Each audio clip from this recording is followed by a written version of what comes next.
Who am I? What am I? Where am I? What am I doing here? Hey, this is the Grace Hour Show, a podcast coming to you live from Baltimore, where we're wondering if we're in Alaska or Finland today. It's very cold, snowy time here in Baltimore. But we have something to talk about today here on the Grace Hour Show, identity versus being image conscious in the midst of a world that's at war. And I'm Pastor Steve Andrulonis with Greater Grace Church. And with me is Zsombor Szuk, who is in town for a wedding. Yes. He graduated from Bible College, Maryland Bible College and Seminary last spring, and he's attending university back in his home country of Hungary. Yes. And we're just grateful that he happened to be on the campus today, helping chip away the ice on our parking lot, and we just brought him in here. So we're going to talk about identity and being image conscious, and well, it's just great to see you. It's really great to see you back in Baltimore. We loved having you here for 4 years. 4 years, 5 years? 4 years. 4 years, and it was great. And we know that you were led by the Lord to go back to your home country and to study in a university. So universities are a place of much identity warfare. Definitely. So, they want you to fit a certain image. So I'm interested in your, going from Bible college, and then being a, very active part of Christian outreach and everything. And just interested, what is the warfare like at your level, being a college student on a campus that's not Christian, right? Yeah. So I want to say, so I go home, I was really very careful. I didn't know if I should even go to university. I prayed a lot about it, and I really felt led to do so. Mm-hmm. I was scared that it would maybe take me away from ministering in the church or being a missionary, right? Because it's very easy I have a lot of credits. I'm a full-time student. So I have 34 credits this semester, so it's a lot. And then, I'm there a lot, but God led me, and I'm so grateful that I'm actually there, because I realized I have such an opportunity there to be a minister, and that is a mission field. And so I study in a scientific field. It's basically bioengineering. And so there are it's an interesting campus because, well, technically it's a Catholic university that I attend. So there is a spiritual element there. There is. A little bit. And I was kind of iffy about it when I went there, because I don't know, but I was definitely pleasantly surprised by the whole thing. I know our principal, is a Christian, he's a believer, and quite a few of my teachers are actually believers. And I found a couple classmates too who are believers, and I was very, very blessed by that. And the whole thing, yet at the same time, of course, it's still a very pristine scientific institution in Hungary. We have a lot of research going on. So it's a very interesting place where actually is the slogan of the school. It's in Latin, Fides et Ratio, which is faith and reason. So, and so here we are in Hungary and just studying there, and it's just in a way very different, of course. But at the same time, God has given me an amazing time, an amazing portion there. I believe it, and it's not me. It's his doing. He works it, and I just get to be there. And I want to say before I went home, I talked with Pastor Matt Garrett, our director at Bible College, and I was I don't know, how's it gonna be? It's gonna be very different. I have a lot of things I'm gonna be doing, and he told me hey, if you just see God's kingdom first, everything will fall into place. And I was I don't know about that, I know I have a lot of things on my plate, but he was very right. And when by God's grace I can see His kingdom first, then it's in its right, university is in its right place, family and my friends and the things I do, they're in their right place, and there's joy in it, and there's a ministry there when they're not the first thing, but they come after God. Yeah, I think that was good advice that Pastor Matt gave you about seeking the kingdom? Because I think that we can, we should be, as people of God, the most countercultural citizens on the planet, right? Because, really, we are told several times that we are strangers in this world. I mean, this world is not our home. We are actually new creations in a place that's still dying, right? How do you process that? Yeah, a new creation. I love, I'm thinking maybe of like Romans 8, like all creation groans, and we ourselves groan because we're like, we kind of like sense it, we feel it, like, oh my gosh, there's such a, like, even like in our lives, like I want more, more of like the life of God, the spiritual, the transcendent, like I want more of that. But it's like I'm bound by like of course, and like when we live by faith, like that's happening in our life. We live in like heaven. We live in in like the reality of God, and we can have like we live in who He is.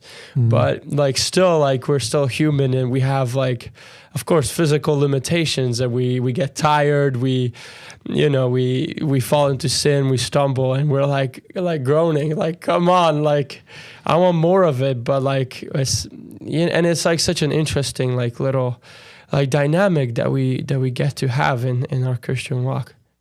I think that now you being Hungarian, coming from Budapest and then coming to Baltimore, like, so you had like, did you felt not out of place, but you knew that you were not a citizen of this city, but so does that like give you some resources for like your identity, like maintaining an identity? So 4 years you live here as a citizen of Hungary in the United States in a city like Baltimore. Did you feel out of place sometimes, or at first? How did you? Yeah, definitely. I remember like the very first time I came, like it was very easy. But it's also great because it taught me like what home is it's not really a place, I, of course, like don't get me wrong, I very, very love my family, and I very much like love to be with them. I love to stay in our home in Budapest, and I love to be, with my parents, my siblings. It's an amazing place, and it's awesome that we have homes and that we have families. But at the same time, that it's something more. I don't want to be like limited to like a place or, but just that we have more, that we seek for more, and God, that's by God's grace alone. Like we get to sense, I don't know, like if, I wonder, like it says when Moses, like he's there and there's a burning bush, and it said like he turned aside, and when God saw that Moses turned aside, like he started to speak to him. And like maybe like we get a glimpse of this thing, and if by God's grace, alone and His mercy, we turn aside, then like God starts to show us things, and like that there's more, and we start to be hungry for it. And of course, then we get distracted, we stumble, but like still like God is ever drawing us to this, like that there's more, that our home is really in heaven, that our home is beyond this earth, that He's given us something much higher. And like we rejoice in this. Paul talks about this, like in Peter too, that you rejoice in this hope, that is laid up. You love because of this hope that is in heaven. You have this hope in heaven, and there's treasure and inheritance in heaven, and that there's more. And I think we seek that more wherever we are. If we have like our little closet and we can like find God, then like we have an opportunity to like live in reality. I mean, live in the eternity. Yeah. And like we seek it, and God is like drawing us to it, and we know like, oh my gosh, like that's where I belong, like that's it, like I want to live, and whatever I do, even mundane things, I can do like my schedule, like I want to have like God in it. I want to live in like the eternal aspect of like the eternalist, Pastor Stevens' message, but like to have the eternal in my everyday life. And like, I think just like getting to experience that and learn. And if I could say this one more thing, if you don't mind. Go, no, like, go ahead. It's great. Like, I'm so happy that I get to go to university. At some point, I of course entertained like the thought of like maybe full-time ministry or something.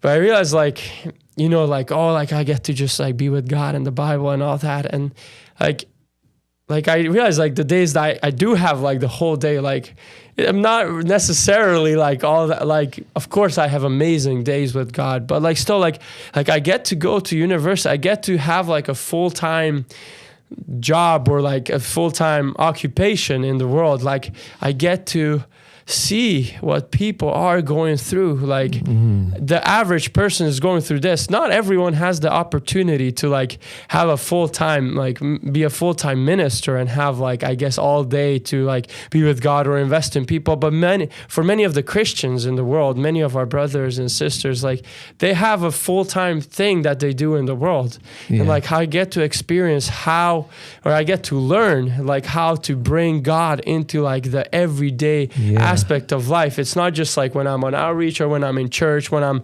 having like my devotional time that I can have God, but I can have God like in what I do, in like the everyday mundane, the details of life. Like I can have like God in it and like I can have eternity in it. And that's like so exciting. And all of a sudden, like the things that like drag me down, like if God is in it, it gives life and I have joy in it and I can have like a ministry and it's just like amazing to like experience like how God just brings these to life. Wow, that's, you know, like, because I guess the being in a generation that's, you know, very much image oriented, you know, like, how you're supposed to dress, how you're supposed to look, what kind of social platforms you're supposed to be on, how you're supposed to express yourself and like, you know, this like sort of this radical individuality, like, you know, there is no, you're not, you know, it's almost like they want to, like, this is more of a scientific word, atomize you, like, you know, reduce you to, you know, you are this way and you should, like, if all the atoms that are floating around us decided to, you know, become individuals, nothing would cohere anymore, you know, and we know that it's by God that all things by him consist. They're in Christ, you know, and, you know, I agree with that. It's like, you know, maybe in U.S. culture, it seems like there's an emphasis on like the idea of like ministry belongs to full-time people who do that, you know, the ones who are ordained, the one who went to theological school. Now you went to theological school and now you're in, would you say bioengineering? Bioengineering. So you're talking about, you know, you're talking about biology, you're talking about the stuff of people and the stuff of animals and, you know, those kind of things and how it's engineered and you bring God into it. And I think that's like, you know, that's like a very needed thing. Cause I would say like, you know, maybe especially in your part of the world, in Europe, it's like, you know, there's very few ministry professionals, and then some of those ministry professionals are state jobs, you know. You know, they're licensed by the state, so they're really doing the job of the government, not doing the job of the government of heaven. I'm not saying all of them. I'm sure there's, like you're saying, you've got a principal at the school that's a believer, beautiful, and you know the motto of the school is faith and reason, right? Is that what you said? Yes. So it's like, and this was really like when we go back to like, you know, the days of Copernicus and Isaac Newton and these others, we know that, you know, faith was not divorced from scientific study, and you didn't have to maintain like this image as like, you know, I believe this. You had an identity in Christ, and then you brought that identity to what you did with your hands. Yeah. Right. Yeah. And I just want to say like God's faithfulness and all that. Like, yeah, like okay, like just a testimony with this principle. We got to have like a little like time with him, like I guess our class or whatever. And we all got to like ask him a question. So I asked him this question, like, in like all your years of being a principal, like, what's the best leadership principle, I guess, that you've learned? And he's just thinking for a second, and he said, you know what, like, seeing that this is a Catholic university, it really means like that the leader or the head of this university is actually Jesus, and I'm just a servant. And like, I want to remember that. He's saying like, in my everyday duty, I have to do so many things. I want to remember that like Jesus is the real leader of this school, and I'm just a servant. And I was blown away. Wow. I was like, no way. Like, this guy, you know, he's like the principal. He has like a PhD in biotechnology and whatnot. And he's like a very bright mind. And he's like the principal of this university. And he's like, yeah, like, I just want to give it to Jesus, and like, I want to be a servant. And I was like so blessed by that, you know. I was like, wow. It's such a gift to you, right? I know. It's such a gift, like, wow. Yeah, like, really. And yeah, I want to say also, like, if like just going back to like the everyday things, like just another testimony. Like, we had like the finals week, and I have a lot of pretty hard classes. Mm-hmm. Yeah, you know, I have like calculus, a lot of concentration. Yeah, I have like, you know, just the high, you know, quantum chemistry, whatever, like very high level stuff. And like everyone's like studying like a lot, you know? And I'm like, I'm never at a point like, oh, I don't think I should study for my class anymore. But God was leading me like, do you trust me? Like, for your exams, like, do you trust me for this part of your life?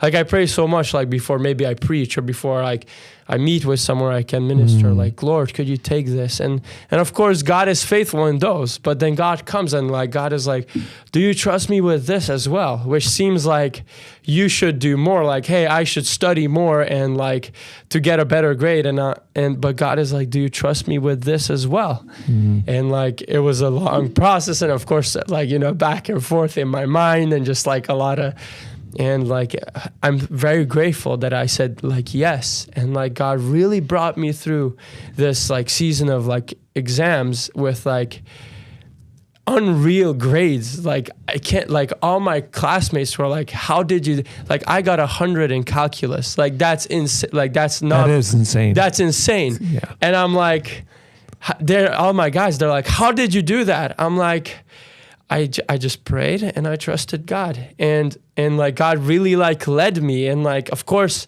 like, I did end up studying some, but God really led me in my study. Like, hey, like, this is like, hey, look over this. And like, and just like, okay, God, like, I want to do this by your power. I don't want to do this by my power. And like, learning, I guess, like, I've been like trying to learn, or like God has been teaching me how like I can do things that maybe I'd be even naturally good at, like by his strength, not by the natural strength that maybe God gave me, but to lean on him in even these things that maybe I might be good at. Like, Lord, here it, like, I don't want to lean on myself. I want to lean on your strength, and you do it, and you do. And it's been like an unreal like journey of so many testimonies. And yeah, like, there was this one exam, I was praying like God, and God's like, trust me, you know, and it was an exam, like 25, we have like a little group within like the whole class is 25 of us. And out of the 25 of us, only 7 of us even passed the exam on the first try. And I got an A. And it was, I was like, I went and I just like cried in the bathroom after, like, God, I can't believe you did this. Yeah. And like, learning that I can trust just really my whole life to God's hand. And of course, like, we stumble, and it's so easy, you know, like, especially when there's something difficult, or like, I really want to do something, like, oh, I want to do this, like, here, I want to take it in my hands. But God's like, trust me, give it to me. And like, I want to say there's so much more fun when it's so much more joy, and there's like, God, there's life in it when like I do that. Even when it's mundane things, like being with my family, being with a friend, like, God, could you do this? And like, when he does it, there's life, and there's like, oh my gosh. And it's, you come away and it's not, you're not weighed down, but like, I'm filled. And it's just like an amazing thing. Like, I'm so grateful that I have the opportunity to, by his mercy, that I can learn these things, you know? And it's awesome. Yeah, I'm going to take you maybe in a little theological direction because I know you love this. Okay, but we know the 10 Commandments. We know that, the first one is like you have no God before him, and then no idols, those kind of things. And we get to this idea of like Sabbath. And I think what I hear you telling me is like you're not entering into a striving. I'm thinking like when Israelites were brought out of Egypt, right? They had been living 400 some years as slaves, which meant no rest, right? No rest, right? It's totally work, totally produce the bricks, totally help build the temples for Egypt and everything like that. And then God gave this commandment, like, keep holy the Sabbath. It's like you have got to stop working for 24 hours. The sun goes down on this day, and then you don't start working again until the sun goes down again. And I'm just thinking, like, what I'm hearing is like resting in God. The idea of Sabbath is so important to an identity, especially in an image conscious age, because I have been this way. Like I have been this way. Like if I don't show up to do what I think I'm supposed to do, people will think less of me. Yeah. And like if you're not like cramming and studying like maybe other groups of students, but you are like you're reading your Bible and that you've already got and then the test comes and like you're at rest, right? Yeah. Describe like maybe like how the Sabbath like sort of helps our identity, right? Because if we stop working, then we have to trust God that that our job will still be there, right? Yes. And I want to read. Where is this?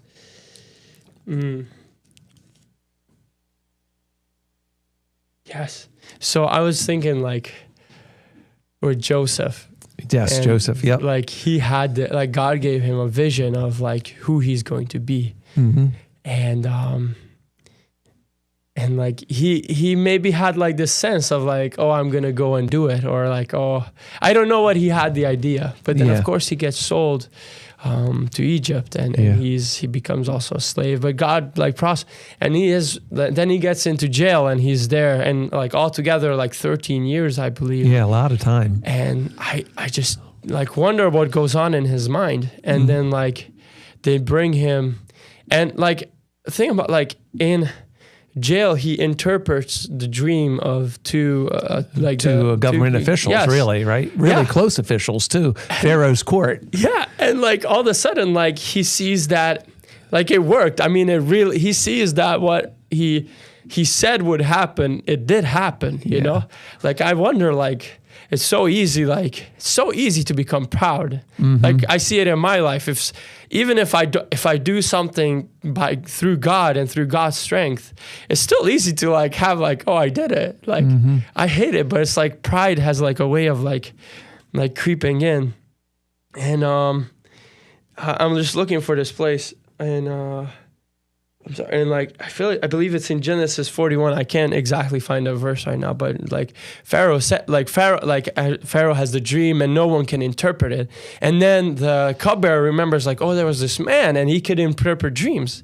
And the Pharaoh brings Joseph and he's like, I heard that you can interpret dreams, so could you like do this? And I love what Joseph says. He's like, it is not in me, but God can give the interpretation to the king. And I can't find a verse, but he says this. Yeah. He's like, it is not in me, but there's a God in heaven who can do it. And like, just that God brings us to this place, like, it is not in me, but but there's a God in heaven and he does it and he's the one. And I love in Daniel, like God really gave these verses to me when like he was speaking to me just to trust him. Like the same thing happens with Daniel. Like when he's brought to interpret the dream, in the first place, that he says like, he prays like, but there is a God in heaven who reveals mystery and he has made known, he says, no wise man can do it. Yeah, blessed be the name of God forever and ever, to whom belong wisdom and might. He changes times and seasons. He removes kings and sets up kings. He gives wisdom to the wise and knowledge to those who have understanding. He reveals deep and hidden things. He knows what is in the darkness, and light dwells with him. I love that. Yeah. To you, O God of my fathers, I give thanks and praise, for you have given me wisdom and might, and have now made known to me what we asked of you. For you have made known to us the king's matter. And then later in chapter 4, like when Nebuchadnezzar has another dreams, it says, in verse 17, Daniel 4:17, the sentence is by the decree of the watchers, the decision by the word of the holy ones, to the end that the living may know that the Most High rules in the kingdom of men and gives it to whom he will and sets over it the lowliest of men. And that phrase is repeated 3 or 4 times here. Yeah. And Nebuchadnezzar ends up realizing oh my gosh, I'm this huge king. I have this great image. Great empire, and he even sets up an image of himself, right? That's right. Yeah, he does. But then he gets humbled and he becomes like an animal. And why? And because that he would know that God rules and he gives it to whomever he wants. And I love that. That really spoke to me. I could spend all my time studying, or I could do with all my whatever. I could really strive for something. But at the end of the day, it's in God's hand. And of course, Proverbs talks about being diligent and not being slothful. And I by no means want to disregard that, because there's a huge blessing in that. I just want to make the point that at the end of the day, it is God who gives, and he's the one who he bestows it on whomever he wants and sets over it. It says the lowliest of men, and I could be a nobody, and and God, and it's God's gift, and he does it, and it's in his hand. He rules over the kingdom of man, and he changes times and seasons. He gives wisdom, he gives might, and we see that over and over in the Bible.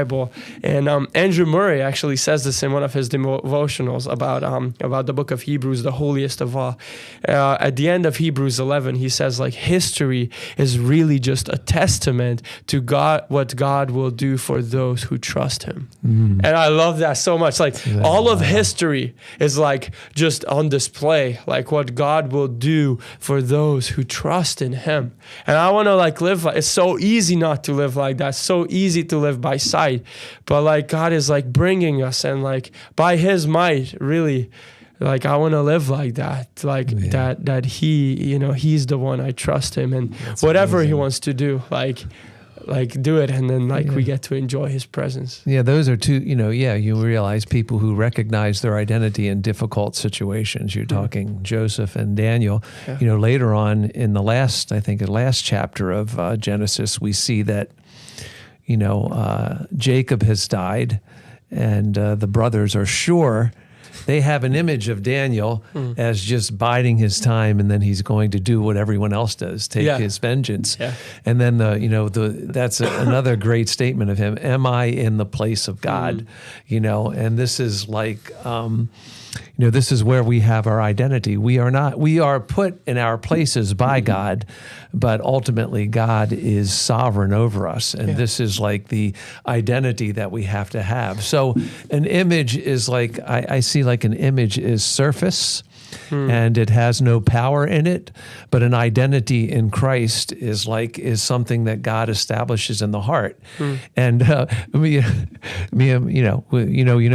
Chosen series, right? I know of it. Well, there's another series now called The House of David. Yes. And me and my wife were watching the episode where Samuel goes to anoint David as king, and he puts he sees the different, he touches the chest of each of the other sons of Jesse, and then he gets to David, and then he sees what's in his heart, God gives him a vision. And Samuel, he's really kind of a crazy look to it. It's it's a very interesting, but Samuel steps away and he starts saying, "Oh, you were going to, God is so funny. He's saying like his wife, he had a conversation with his wife. God gave me this message to go and anoint this person as king. And now God is so funny. His wife said it and he said, God is so funny. You would never, and it's like, this is the whole idea. Like the identity that we really have is like what we have put into our hearts, like mind renewal, Romans 12, and not conform to the stories, but constant transformation. And I think you have discovered that as a young man, constant transformation while you were here, and now while you have transitioned into this different setting, right? Yeah. And you got something else to come from the word there? I mean, I guess just like adding to that, like I would say, at least in my life, I don't know, like the dynamic of it is just like what I've been experiencing really, like for mind renewal, it's like I by God's grace, I walk with him. And then all of a sudden I just realized like, oh my gosh, like that's new. Like I didn't used to, like, I wasn't thinking like that. Like, maybe like a couple months ago, a couple of years ago, like, oh my gosh, I can't believe I had just had like that thought. And I'm like, I know, like, it's like, God, like, wow, like God, you have been like working in my life. And like, I didn't even like, what Jacob said, like God has been here and I knew it not. Yeah. Like, oh my gosh. And he also says it like later, I love it. Like he says like when after he's coming away from Laban, I believe it's Genesis 32, like first two verses. He's coming away from Laban and then he knows Esau's coming and he's afraid and he has like all these things fearful. In his mind. Yeah. And then it says like the angels of God met him and he says like, oh, this is God's camp, and he calls it Mahanaim, which just means like two camps.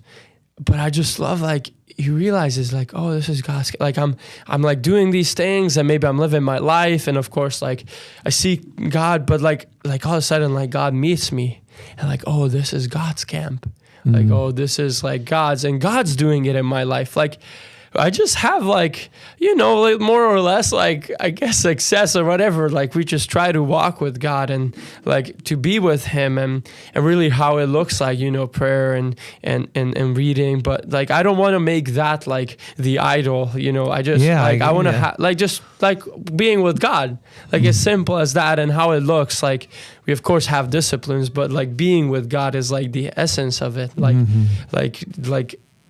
like maybe like reading the Bible is not the end, but it's like the means of like being with God. Like God reveals himself through this and communicates to us. And like in our life, when we hide it, like God brings it back. But I don't even know where I'm just like God is the one who just like transforms us. And like, we're like, oh my gosh, like God did it. And like, it's like a privilege, like, wow, like God just transformed me. And I don't really think it's my work so much.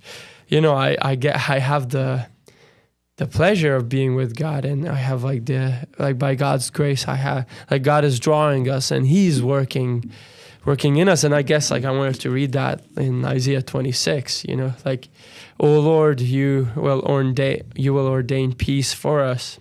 For you have indeed done for us all our works. Like God is doing all our works for us. And the next verse in New King James, it says like, well, I have the ESV, but it says, O Lord our God, other lords besides you have ruled over us, but your name alone we bring to remembrance. And the New King James, it says, by your name alone we make, by you alone we make mention of your name. Like I love that it brings it back, like God into the picture twice. Like through God alone we are able to worship God. Like he gives us the power to worship him. And he is the, like, I guess like coming to the identity, like bringing it back, like it is like we kind of like start to like lose ourselves in him, and like he's the one, and it's awesome. Yeah, I just I think like we can be. You are a Bible reader, and like we could say like the disciplines and the routines, we don't dismiss them, but we don't elevate them to a status of like. Tying us up in knots. Like if I don't do this, I'm not going to be, but through the Spirit, like you said, to will and to do of his good pleasure is something that is a resource from God, not a resource in ourselves. Yes. It's like just the fact that I thought about doing of his good pleasure. It came from the Holy Spirit himself, you know, and rather than creating an image that I wear, I create a heart that's after God, and that will manifest itself at the point in time when God really wants it. Like you said, like you went to the Joseph story. Now think, you read the Joseph story about the baker and the cupbearer who both had dreams. And then, you know, the guy forgot about him for 2 years. You know, the dream was true. And then he was just so, oh, I'm back in my place. I'm serving the Pharaoh. Who remembers this guy in prison? And then it's like, you know, he has a selective memory, you know. And then finally 2 years, I've remembered my default, and I've remembered my faults. I forgot this guy, and this is the guy that's going to save the Egyptian empire, right? You know, it's like... I really love like the idea of brokenness in that story. I think Joseph, and we all, like, we need brokenness in our lives, because I think it is through brokenness that we get like his identity. Like I know, like it said, I believe it's Luke 21, like whoever falls on this stone will be broken, but on whom the stone falls will be crushed. Like when we get broken, I think, like, I love to lose hope in myself. I think it's great, because then, like, there's an opportunity for God's character to take over. And I wanted to, like, maybe mention this, like, to what we were talking, like discipline and ministry. Like, I went back after like 4 years of Bible college, and of course, like, everyone's like this is like, I'm not putting blame on anyone. It's just like, just saying, like, you know, I'm excited to go back. People here are excited I'm going back. People there are excited that I'm going back. You know, the church wasn't necessarily in a great place. Like, hey, like, you're coming back. We're so excited. Like, you can do so many awesome things. And it's like very easy for that to like kind of like creep in. Like, oh, that's my identity. You know, I'm coming to like, you know, like, oh, I'm coming to like save the church or something, you know, because like that's...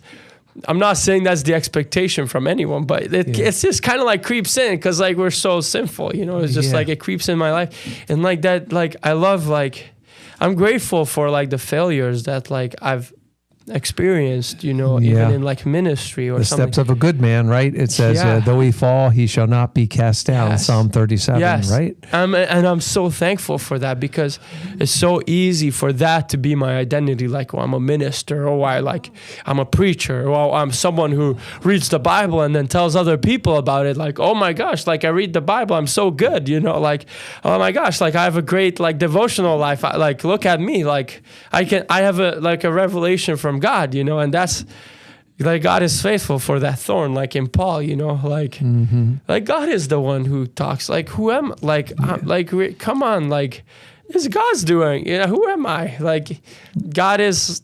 Like in 1 Corinthians, there's that whole division about people. I'm of this guy, I'm of that guy, I'm of this guy. And then you got the one group that's just so hyper spiritual. We are Jesus only people. And it's like, you know, they're creating this image based on that's not really gospel, right? Yes. And the gospel is really, like, what's the gospel? Like, it's all of him and none of me. And like that continues, like, in ministering, right? Like Galatians 3, you began in the spirit. Like, are you trying to be perfected in the flesh? Who bewitched you, right? Who bewitched you? It's so easy. Like, oh my gosh, like, I'm saved by grace. Let's go. I'm going to now do this, you know? And God's like, you began in grace. You began in a way where I was doing it. Continue in that way.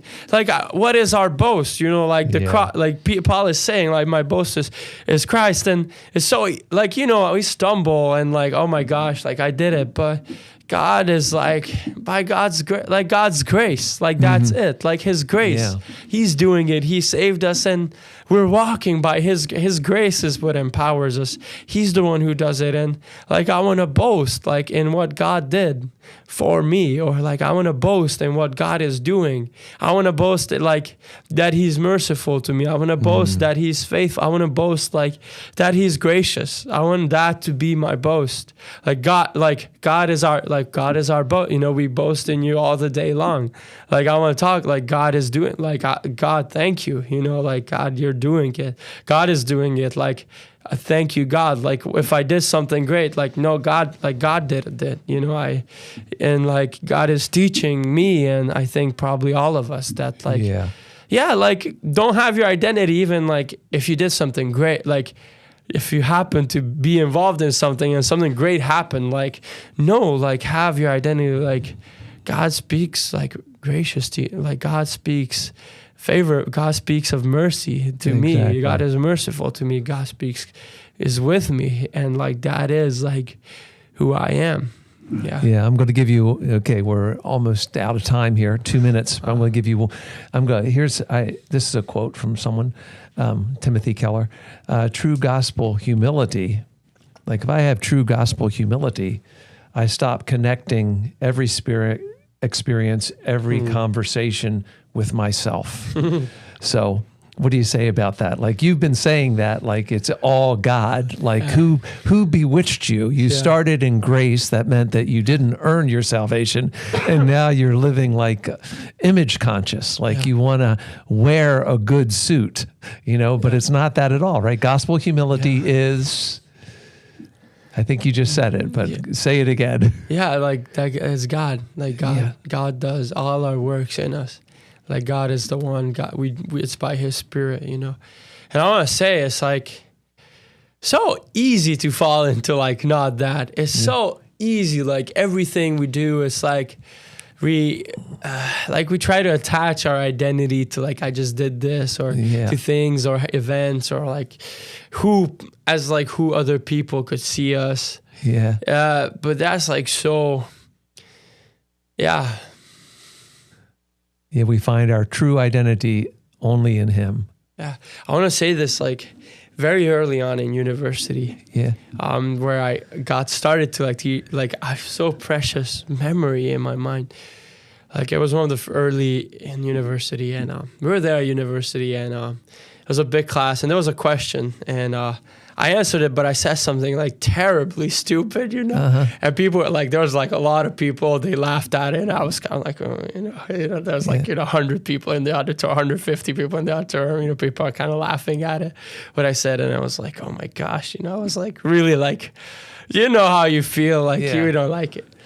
But then like at the end of the day, I left, and I'm just walking home, and I still have like this, like all like kind of like, you know, in me, like storming in me, you know, like little turmoil. And as I'm walking, like kind of like outside the university, like there's this like homeless guy sitting on the bench, and God, I think like prompted me like go talk with him, you know. And I got to be with him, and I got to, you know, we had like a 15-20 minute conversation, and I just got to love on the guy, you know. And like I think you really, like I got to listen to him, I got to just like hear like his life story, just what he's going through right now. And I just got to minister to him like, hey, Jesus, like God loves you, you know, God has a plan for your life. And and then he just walked away. But as I was walking away, God really like showed me or sensed like what that just happened there is worth more than like all the scientific thing that happens in the university that I just left. All the research, all the scientific knowledge, all the great minds, all the whatever's going on in there does not compare to like the 20-minute conversation with a homeless guy who needs God, who needed to have a sense of eternity. And I was so great. I was so full, like I couldn't care less of what happened. Like God did it, you know? And I was just like, wow, I was just in awe of God. Like, thank you, you know, like what we did, like nothing on this earth like could compare.